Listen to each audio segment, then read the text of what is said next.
we travel to coincide, Germany to discover what it takes to master the art of skeleton. You take a lot of hits, you kind of learn from the bruises. Have as little control as you can control. There's no space between your helmet and the ice. My name's Antoine. I'm on the US skeleton team, and skeleton is a sliding sport like bobsled and luge, except we're the ones that go head first on your stomach. In order to be a successful skeleton athlete, you have to be fast at the start. It's key. You also have to be a little bit of a daredevil, I guess, because we have a lot of people that come out, take a run down the track, and we'll never see them again. So you can't be afraid to go fast, head first. There's a few basic parts of skeleton. There's the push start, which we train for all summer and during season, and it's really important to have speed at that first 50 meters. It's kind of an awkward sprint. You're bent over, almost like you're touching the ground the entire time, but we hold our sled, you sprint with it for anywhere from 30 to 40 meters, depending on the track, and then you load onto it head first. The training involved in skeleton to be proficient at the start has a lot to do with weight training and sprint training. The sled that we push is about 35 kilograms, so you have to be able to have the strength to get that off the line, get it moving. So having the strength is definitely paramount, but also being fast at the start. Obviously the goal is to get going as quick as you can, and you are running downhill, so you have to have that good fast leg turnover in order to be quick. And so a lot of time is spent on the sprinting track, kind of working on those skills also. If you look at skeleton athletes, they look a lot leaner than, say, a bobsled athlete.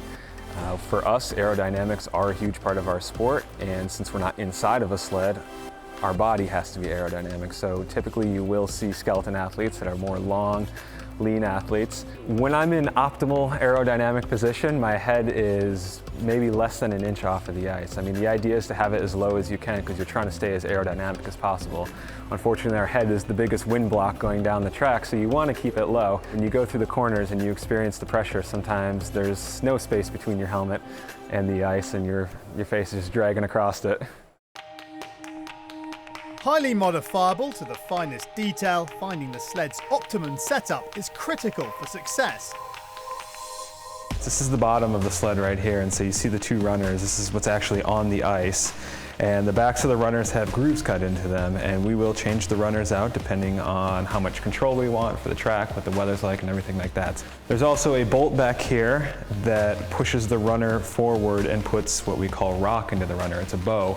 And that is another way that you can decrease the amount of contact that the runner has with the ice to change the control of the sled. So this is something we spend a lot of time playing around with, trying different setups. And then when we flip it over, this is the part of the sled that I actually lay on. And so I have a carbon fiber top on mine. This is kind of unique, not everyone has this. Something I've been playing around with. But then this is what we call the saddle right here. So this is where I lay in. My torso will be in the middle, arms to the side.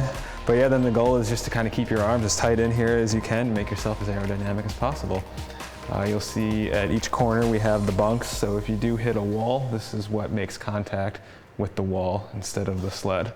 Every sliding track is unique, and as travelling at speeds of 140 kilometers an hour allows very little thinking time, skeleton athletes meticulously dissect each twist and turn of the track before attempting to speed down head first.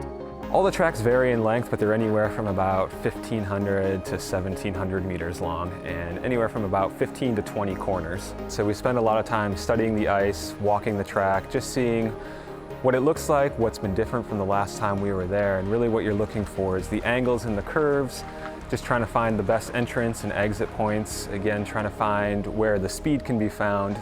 When we go through the corners, there's a lot of pressure, and so you're kind of trying to manipulate those pressures in order to accelerate out.